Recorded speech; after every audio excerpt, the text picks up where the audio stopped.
different ways to apply temporary crossarms. The first one is what you'll probably see the most, which is a normal temporary crossarm.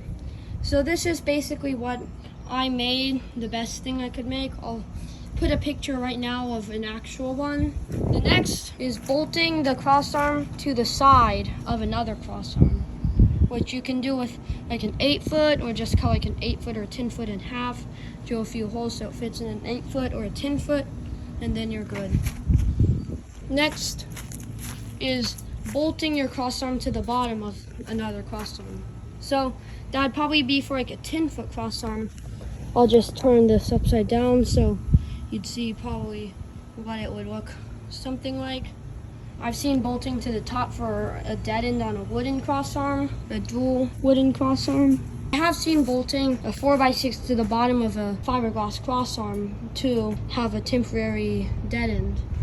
And also, next thing, this would do something kind of like that. These insulators would be pulled out straight as a dead end. That's every temporary crossarm. And now I'll tell you like the pros and cons of each. Normal temporary crossarm, simple, compact, lightweight, will not work with lines that have a lot of side pressure. Fiberglass temporary dead end, simple, compact, lightweight, will not work with lines that have a lot of side pressure.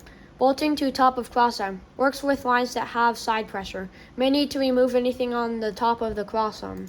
Bolting to bottom of crossarm, works with lines that have side pressure, may need to remove anything on the bottom of the crossarm. Bolting to side of crossarm, doesn't obstruct anything on the top or bottom of the crossarm. Will rotate a lot and obstructs anything on the crossarm. I have a Discord server, link is in the description, please subscribe.